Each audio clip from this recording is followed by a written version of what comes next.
Well, congratulations to Connecticut. I thought they played extremely well today. Unfortunately for us, I didn't think it was one of our better games, and I think Connecticut certainly had a lot to do with that. I thought we got off to a very, very good start in the game, and I thought the reason we got off to a good start in the game was our defense was very, very good. And right after that point, we had 3 or 4 possessions right in a row where some of our pick and roll coverage broke down, which led to, I think, 3 straight threes, and the lead went from 12 to 3 pretty quickly. And then I think once they got their defense set, I thought we had a hard time handling their pressure up top, keeping the ball moving, getting down the lane, being aggressive, and we struggled there. And then I thought our guys battled and fought there in the second half. We went 1-3-1 zone and tried to change and mix up some defenses. I thought we got the ball inside a little bit more. But certainly, their backcourt players, I thought, really, really played well and made some plays. And then I thought Daniels from the power forward spot played really, really well tonight. Billy, I'll ask you the same thing I asked the players in terms of, some of the shot selection and maybe why Frazier wasn't more involved in terms of, was it something UConn did or were guys not finding him? I totally understand. I told Scotty this after the game. I went through the same thing in the Final Four that he just went through. And when I was playing, so much of our team's offense was based on the ball in my hands and making plays. And I remember in my senior year playing against Sherman Douglas, I really struggled to do that. The difference in the game was Scotty Wilbekin couldn't live in the lane like he had all year long for us. And every time we needed a big shot or a big play, whether it had been Arkansas or UCLA, he was in the lane. He had a really, really hard time getting in the lane and around Boatwright, and he had a hard time getting around Napier, which inevitably made our offense very, very difficult. He couldn't get off screens. We ran a lot of different screening action for Frazier. Just so happened the first play of the game, we got him a shot. But there was probably 10 or 15 other plays we ran for him that he just couldn't get off screens because their speed and quickness didn't allow him to. And I thought what generally happened for us was we were able to, in the first 6 or 8 minutes, get defensive stops and get out on the break. But if you look at their shooting percentage for the game, that really did not enable us to get out on the break. We could not get out on the break very much and attack like we wanted to. And then when we got caught in the half court, both of our point guards had 7 turnovers. That's a hard recipe. And we tried to pound the ball into Patrick because I think someone asked about a mismatch, and we got it to him in the first half. He was 1 for 5, and he missed free throws. In the second half, he performed a little bit better. But I thought the difference in the game was our backcourt guys could not get in the lane at the rate that Boatwright and Napier could, even though those guys didn't go off. I thought Scotty did an unbelievable job guarding Napier. I mean, he's taken over games offensively. He did as good of a job as I've seen on Napier guarding him. But Napier plays the right way. He makes extra passes, and he does those things. And DeAndre Daniels was the recipient a lot of times of Napier finding him. But you look at our assist-to-turnover ratio, it's always really been pretty good. When you see 3 assists, that's a direct reflection of your guards. As much as I don't want we would not be in a situation if it was not for Scotty Wilbekin. And you just never want to see a guy his senior year do all the things that he's done. You just wish he could have played and performed a little bit better for us. But if it wasn't for him, I wouldn't be sitting up here right now. Next question is on the left side of the center aisle.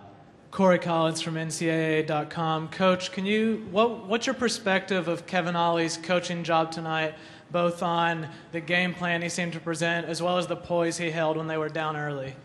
Yeah, I don't think there was anything different than he hasn't done all year long. I thought he did a great job against Michigan State, turned Michigan State over 16 times. I mean, we didn't turn the ball over as much our backcourt players did, but I don't think that they really did anything different. I mean, they probably made some adjustments on personnel, but that's what they've been doing. The biggest difference in UConn's team, in my opinion, from seeing them in December and then watching them on tape is they've turned into a great defensive team. And I think that was probably missing for a good portion of their season. And now they've really been able to defend at a high level. And I think it all starts with Boatwright. He does a great job, really pressuring the ball. And, like Scotty said, even when you go by him, they turned us, they flicked balls, they slapped balls out of our hands, they got on the break, they got us to take some tough shots. And I would say this, there's not many guards that we've played against that have kept Scotty Wilbekin out of the lane. These guys kept him out of the lane. Next question's on the right side in the front row. Vin. Vin Parisi, SNY. Coach, what will be the biggest memories that you have from this club when you look down the road? Wow. You know, I always say it's never an easy exit out of this tournament because you're an invested team. You know, after every year is over with, I always take time and try to evaluate myself, our team. And the number one question I ask myself every year is, did our team play as close as possible to their potential? And maybe more so than any team that I've coached based on the talent level, we played way beyond our potential as a team. And I think that we've been a team where the whole has been better than the parts. You know, when you break us down individually, we're not the most talented group, but when you stick us together collectively, we're really good. But, I mean, these guys ran off 30 straight games. One of our coaches was joking before the game, Chris Walker's never lost a college basketball game since he's been in Florida. This was his first one. You know, they went through the SEC unblemished. They went through the SEC tournament. They got to the Final Four, and certainly we would have loved to have played on Monday night. And I told him before the game, the team that plays the best is going to play on Monday night. And I thought UConn played better than we did. But you know, I think every coach sits up there. I'm so proud of my guys. I'm so proud of my guys. Me being proud of them is from a totally different perspective. Because for me personally, I saw how dysfunctional we were in September. Didn't even know what we would look like.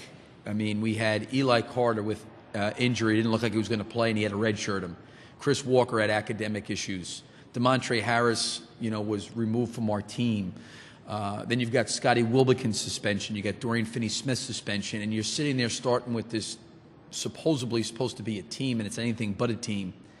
And I got a chance to experience a lot of personal victories along the way off the court.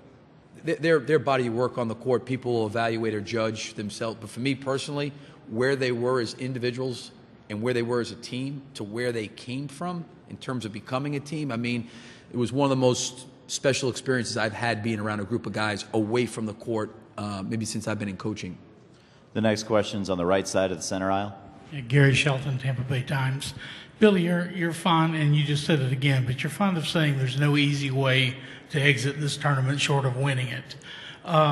In those last few minutes, when you're on the sideline and you guys have played one of your least impressive games, what's going on in your head at that moment? What are you thinking? Well, I'm talking to the NCAA person at the scorer's table and the referees asking if we can start over.